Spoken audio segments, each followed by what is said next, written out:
നിങ്ങൾ അങ്ങനെ രജിസ്റ്റർ ചെയ്തിട്ടില്ല, രജിസ്റ്റർ ചെയ്യാതെയാണ് ഇവിടുന്ന് പുറത്ത് പോകുന്നതെന്നുണ്ടെങ്കിൽ എന്ത് സംഭവിക്കുന്നത് വെച്ച് കഴിഞ്ഞാൽ, ഇപ്പോൾ നിങ്ങൾ 1 ലക്ഷം രൂപേൻ്റെ ഐഫോൺ ആണെങ്കിൽ ആ 1 ലക്ഷം രൂപേൻ്റെ 30%, അതായത് 30,000 രൂപ കൂടെ കെട്ടിവെച്ചാൽ മാത്രമേ പിന്നെ ആ ഒരു മൊബൈൽ നമുക്ക് ഉപയോഗിക്കാൻ പറ്റുള്ളൂ.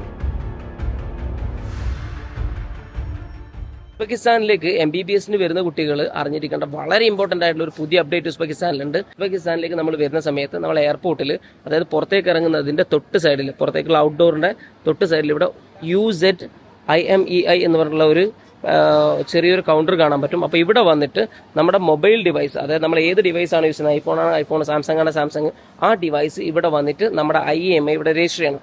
എന്നാൽ മാത്രമാണ് ഉസ്ബെക് സിം കാർഡ് നമുക്ക് ഇവിടെ അതിൽ യൂസ് ചെയ്യാൻ പറ്റും. ഇതിന്റെ മുന്നേ ഏത് ഡിവൈസ് ആണ് ഡിക്ലെയർ ചെയ്യേണ്ടത് എന്നുള്ളത് പറഞ്ഞുതരാം. അതായത് നമ്മളിപ്പം സിം ഇട്ട് ഉപയോഗിക്കുന്ന ഡിവൈസുകൾ, അതായത് പലർക്കും ഡൗട്ട് ഉണ്ട്, ഇപ്പൊ ടാബ്ലറ്റ് ഉണ്ട്, സിം ഇടാൻ പറ്റുന്നില്ല, അത് ഡിക്ലെയർ ചെയ്യണോ എന്നുള്ളതൊക്കെ. അത് വേണ്ട. അതായത് നമ്മൾ സെല്ലുലാർ നെറ്റ്വർക്ക് യൂസ് ചെയ്യുന്ന സിം ഇട്ട് ഉപയോഗിക്കുന്ന ടാബ്ലറ്റുകൾ, സിം ഇട്ട് ഉപയോഗിക്കുന്ന മൊബൈൽ ഫോണുകൾ, സിം ഇട്ട് ഉപയോഗിക്കുന്ന വാച്ചോ കാര്യങ്ങളും ഉണ്ടെങ്കിൽ അത് ഉസ്ബെക്കിസ്ഥാനിലെ സിം അല്ലെങ്കിൽ ഇന്ത്യൻ സിം ഇട്ട് യൂസ് ചെയ്യണം എന്ന് നിങ്ങൾ വിചാരിക്കുന്ന ഡിവൈസ് ആണ് ഡിക്ലെയർ ചെയ്യേണ്ടത്. അതേസമയത്ത് നിങ്ങൾ ടാബിൽ വൈഫൈ മാത്രം ഉപയോഗിക്കുന്ന ടാബാണ്, വൈഫൈ മാത്രമേ ഉള്ളൂ, LTE സർവീസ് ഇല്ല, അതായത് സിം ഇടാൻ പറ്റാത്ത ടാബാണ്, അങ്ങനെയാണ് നിങ്ങൾ ഡിക്ലെയർ ചെയ്യേണ്ട കാര്യമില്ല, ഡയറക്റ്റ് നിങ്ങൾക്ക് പോരാ. അപ്പോൾ നിങ്ങൾ അങ്ങനെ രജിസ്റ്റർ ചെയ്തിട്ടില്ല, രജിസ്റ്റർ ചെയ്യാതെയാണ് ഇവിടുന്ന് പുറത്ത് പോകുന്നതെന്നുണ്ടെങ്കിൽ എന്ത് സംഭവിക്കുന്നത് വെച്ച് കഴിഞ്ഞാൽ, നിങ്ങൾക്ക് ആ സിം, അതായത് ആ ഒരു മൊബൈലിൽ 3 മാസം മാക്സിമം നിങ്ങൾക്ക് ഇവിടെ സിം യൂസ് ചെയ്യാൻ പറ്റുള്ളൂ. അത് കഴിഞ്ഞ് കഴിഞ്ഞാൽ നിങ്ങൾക്ക് സിം കട്ടാവും. പിന്നെ അതിൽ ഇന്റർനെറ്റോ കോളോ കാര്യങ്ങളോ ഒന്നും നിങ്ങളുടെ ഡിവൈസ് യൂസ് ചെയ്യാൻ പറ്റില്ല. അങ്ങനെ യൂസ് ചെയ്യണമെങ്കിൽ നിങ്ങളുടെ മൊബൈലിൻ്റെ കോസ്റ്റ് എത്രയാണോ, അതായത് ഇപ്പോൾ നിങ്ങൾ 1 ലക്ഷം രൂപേൻ്റെ ഐഫോൺ ആണെങ്കിൽ ആ 1 ലക്ഷം രൂപേൻ്റെ 30%, അതായത് 30,000 രൂപ കൂടെ കെട്ടിവെച്ചാൽ മാത്രമേ പിന്നെ ആ ഒരു മൊബൈൽ നമുക്ക് ഉപയോഗിക്കാൻ പറ്റുള്ളൂ. അപ്പോൾ അതുകൊണ്ട് തന്നെ ഇത് വളരെ ഇമ്പോർട്ടൻ്റ് ആയിട്ടുള്ള അപ്ഡേറ്റ് ആണ്. ആരും മറക്കാതെ, എയർപോർട്ടിൽ എത്തിക്കഴിഞ്ഞാൽ ആരും മറക്കാതെ ഇവിടെ വന്നിട്ട് നമ്മുടെ മൊബൈലിൻ്റെ IMEI രജിസ്റ്റർ ചെയ്തിട്ട് മാത്രമേ പുറത്തേക്ക് പോകാൻ പാടുള്ളൂ.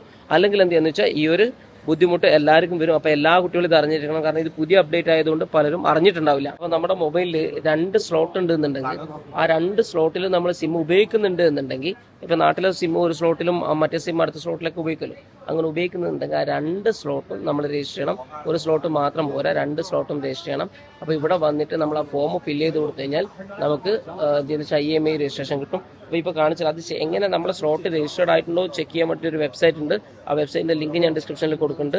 ആ വെബ്സൈറ്റിലേക്ക് നിങ്ങൾ പോയി കഴിഞ്ഞ് കഴിഞ്ഞാൽ നമുക്ക് എന്താ വെച്ചാൽ ഇപ്പോൾ ഞാൻ കാണിച്ചു തരാം എടുത്തിട്ട്. അപ്പോൾ നമ്മൾ എന്താ വെച്ച് കഴിഞ്ഞാൽ IMEI നമ്മുടെ സെറ്റിംഗ്സിൽ നമുക്ക് കാണാൻ പറ്റും. അപ്പോൾ സെറ്റിംഗ്സിൽ നിന്ന് എടുക്കുക, എന്നിട്ട് എന്താ വെച്ചാൽ ഈ ഒരു വെബ്സൈറ്റിലേക്ക് വരിക. അപ്പോൾ ഈ ഒരു വെബ്സൈറ്റിലേക്ക് വന്നിട്ട് ഇവിടെ നമ്മുടെ IMEI കോഡ് കോപ്പി ചെയ്തിട്ട് ചെക്ക് കൊടുത്തു കഴിഞ്ഞാൽ ഇവിടെ രജിസ്റ്റേർഡ് ആണ് കാണിച്ചു തരും. ഇപ്പോൾ എൻ്റെ 1ാമത്തെ പോർട്ടാണ് ഞാൻ കൊടുത്തത്. എൻ്റെ 1ാമത്തെ പോർട്ട് രജിസ്റ്റേർഡ് അല്ല, കണ്ടില്ലേ, രജിസ്റ്റേർഡ് അല്ല, അതുകൊണ്ടാണ് നോട്ട് രജിസ്റ്റേർഡ് എന്ന് പറഞ്ഞിട്ട് കാണിക്കുന്നത്. ഇനിയിപ്പം ഞാൻ എൻ്റെ 2ാമത്തെ പോർട്ട് ചെക്ക് ചെയ്ത് കാണിച്ചു തരാം.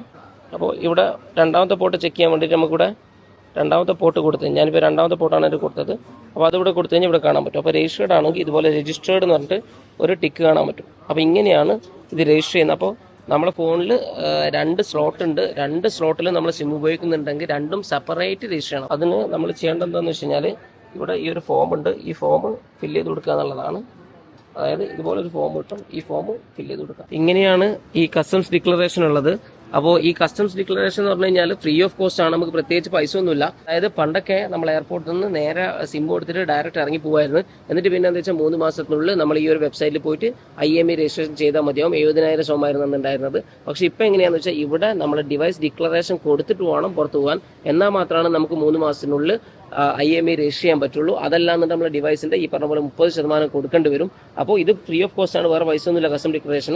അപ്പോൾ എന്താണെന്ന് വെച്ച് കഴിഞ്ഞാൽ ആരും മറക്കാതെ എല്ലാവരും ഈ ഒരു സാധനം, അതായത് കസ്റ്റം ഡിക്ലറേഷൻ എന്നുള്ള ഒരു കുട്ടിയെ മറക്കരുത്. വളരെ ഇമ്പോർട്ടൻ്റ് ആയിട്ടുള്ള കാര്യമാണ്. അല്ലെങ്കിൽ നമ്മുടെ ഡിവൈസ് പിന്നെ ഇവിടെ ഉപയോഗിക്കാൻ പറ്റില്ല, വേറെ ഫോൺ വാങ്ങേണ്ടി വരും. ഈ ഒരു പേപ്പർ നമ്മൾ എന്താ ചെയ്യേണ്ടതെന്ന് വെച്ച് കഴിഞ്ഞാൽ, ഈ ഒരു ഫോം കൊടുത്ത് വാങ്ങിയിട്ട് ആദ്യം നമ്മളെ സർനെയിം ചെയ്ത, പാസ്പോർട്ടിലുള്ള അതേ സർനെയിം, അതിനുശേഷം എന്താ വെച്ചാൽ നമ്മൾ നെയിം ചെയ്ത, ഡേറ്റ് ഓഫ് ബർത്ത് ചെയ്ത, പിന്നെ അവിടെ ജെൻഡർ ഡിക്ലെയർ ചെയ്യുക. അതിനുശേഷം എന്താണെന്ന് വെച്ചാൽ നമ്മളെ പാസ്പോർട്ട് നമ്പർ ചെയ്ത, റെസിഡൻസ് കൺട്രി ഏതാണ്, സിറ്റിസൺഷിപ്പ് ഏതാണ്, പിന്നെ അതേപോലെ തന്നെ എൻട്രി ആണോ അല്ലെങ്കിൽ ട്രാൻസിറ്റ് ആണോ എന്നുള്ള ഡിക്ലെയർ ചെയ്യുക. ഏത് രാജ്യത്താണ് വന്നത്, അതേപോലെ ഏത് രാജ്യത്തേക്കാണ് പോകുന്നത്. ഞാനിപ്പം കയറിയത് കസാഖ് എന്നാണ്, കസാഖിസ്ഥാൻ, വന്നേക്കുന്ന ഉസ്ബെക്കിസ്ഥാനാണ്, ഉസ്ബെക്കിസ്ഥാൻ കൊടുക്കുക. പിന്നെ എന്ത് ചെയ്യാന്ന് വെച്ച് കഴിഞ്ഞാൽ, പർപ്പസ് ഓഫ് നിങ്ങൾ വരുന്ന സ്റ്റഡി ആയിരിക്കും മോസ്റ്റ്ലി, അപ്പോൾ സ്റ്റഡി ഇവിടെ കൊടുക്കുക. ഞാനിപ്പോൾ ടൂറിസ്റ്റ് ആണ് ഇട്ടത്. എന്നിട്ട് എന്ത് ചെയ്യാന്ന് വെച്ചാൽ ഇതിൻ്റെ ഇപ്പുറത്തെ സൈഡിൽ എന്ത് ചെയ്യാന്ന് വെച്ച് കഴിഞ്ഞാൽ, ബാക്ക് സൈഡിൽ ഇവിടെ IMEI നമ്പർ 1ഉം 2ഉം, അതായത് 2 പോർട്ടാണെങ്കിൽ 2 പോർട്ടിൻ്റെ നേരത്തെ ചെക്ക് ചെയ്ത പോലെ *#06# അടിച്ച് കഴിഞ്ഞാൽ IMEI കിട്ടും. IMEI 2 നമ്പർ, IMEIൻ്റെ 1ാമത്തെ സ്ലോട്ട് 2ാമത്തെ സ്ലോട്ടാണ് നിൽക്കുന്നത്. 2 സിം ഉണ്ടെങ്കിൽ 2 സിമ്മിൻ്റെ, ഒരു സിമ്മാണ് ഒരു സിമ്മിൻ്റെ ഇട്ട് കൊടുക്കുക. എന്നിട്ട് എന്ത് ചെയ്യാന്ന് വെച്ചാൽ ഇവിടെ ലാസ്റ്റ് കോളത്തിൽ നിങ്ങൾക്ക് ഏകദേശം ഇന്ത്യയിൽ എത്ര രൂപയാണ് ഡോളറിൽ നിങ്ങളുടെ ഡിവൈസിന് വില വരുന്നത് എന്നുള്ളത് എഴുതി കൊടുക്കുക. ഞാൻ ഇപ്പോൾ ജസ്റ്റ് ഒരു $1000 എഴുതി കൊടുത്തിട്ടുണ്ട്. അപ്പോൾ ഇങ്ങനെയാണ് ഇത് ഡിക്ലെയർ ചെയ്യുക. പിന്നെ അതേപോലെ തന്നെ നമ്മൾ സൈനും ചെയ്തിട്ട് കൊടുക്കണം, പേഴ്സണൽ സൈനും ചെയ്ത് ഇത് കൊടുക്കണം. അപ്പോൾ അതായത് നമ്മുടെ IMEI നമ്പർ ഒന്നാമത്തേൽ എഴുതുക, രണ്ടാമത്തേൽ എഴുതുക, എന്നിട്ട് എന്ത് വെച്ചാൽ നമ്മുടെ ഡിവൈസിൻ്റെ പേര് അതിൻ്റെ താഴെ തന്നെ എഴുതി കൊടുക്കുക. എന്നിട്ട് എന്ത് ചെയ്യാന്ന് വെച്ച് കഴിഞ്ഞാൽ ഇവിടെ ലാസ്റ്റ് സൈൻ ചെയ്യുക, ഇവിടെ സിഗ്നേച്ചർ എന്നുള്ളെടുക്കുക, സൈൻ ചെയ്ത് കൊടുക്കുക, ഇപ്പുറം ഡേറ്റ് ഇടുക. ഇത്രയും കാര്യങ്ങൾ മാത്രമാണ് ഈ ഫോമിൽ ഫില്ല് ചെയ്യാനുള്ളൂ. അപ്പോൾ നമ്മൾ ആ ഫോം അവിടെ കൊടുത്തു കഴിഞ്ഞാൽ ഇതുപോലെ ഒരു നമ്പർ കിട്ടും നമുക്ക്. അപ്പോൾ ആ നമ്പർ വാങ്ങി പുറത്തിറങ്ങിയിട്ട് നമ്മൾ രജിസ്റ്റർ ചെയ്യുന്ന സമയത്ത് ആ നമ്പർ വെച്ചിട്ട് കൊടുക്കാം. അതല്ലാന്നുണ്ടെങ്കിൽ നിങ്ങൾക്ക് എന്ത് ചെയ്യുന്നത് വെച്ചാൽ അവിടുന്ന് തന്നെ ആ ഫോം കൊടുത്തതിന് ശേഷം അവിടുന്ന് തന്നെ എന്ത് ചെയ്യാം, നമ്മളെ സിം എടുക്കുന്ന ഭാഗത്തേക്ക് പോയി കഴിഞ്ഞാൽ അവിടെ അവർ എന്ത് ചെയ്യുന്നത് വെച്ചാൽ IMEI രജിസ്ട്രേഷൻ അപ്പം തന്നെ ചെയ്തു തരും. പുറത്തുനിന്ന് നമ്മൾ ഓൺലൈനിലായിട്ട് ചെയ്യുകയാണെങ്കിൽ ഏകദേശം 1 ലക്ഷം സൂമാണ്, അവിടെ ചെയ്യുകയാണെങ്കിൽ 1.5 ലക്ഷം സൂം അവിടെ കൊടുക്കണം. ഇത്രയാണ് നമുക്ക് IMEI രജിസ്ട്രേഷൻ്റെ പ്രോസസ്സ് ഉള്ളത്. വളരെ എളുപ്പമാണ്. അപ്പോൾ അത് കഴിഞ്ഞ് കഴിഞ്ഞാൽ പിന്നെ നമുക്ക് എന്താണെന്ന് വെച്ച് കഴിഞ്ഞാൽ രജിസ്റ്റർ ചെയ്യണമെന്നില്ല, പിന്നെ നമുക്ക് കംപ്ലീറ്റ് ആയിട്ട് യൂസ് ചെയ്യാം. 2 പോർട്ടാണ്, 2 പോർട്ടും സെപ്പറേറ്റ് നമ്മൾ രജിസ്റ്റർ ചെയ്യണം. അപ്പോൾ ഇതാണ് ഇതിൻ്റെ ഒരു പ്രോസസ്സ്. അപ്പോൾ ഡിക്ലറേഷൻ കൊടുക്കാൻ ആരും മറന്നു പോകരുത്. മറന്നു പോയാൽ നമുക്ക് ആ ഡിവൈസ് പിന്നെ ഉപയോഗിക്കാൻ പറ്റില്ല. എന്തെങ്കിലും ഡൗട്ടുകൾ നിങ്ങൾ ചോദിച്ചാൽ മതി.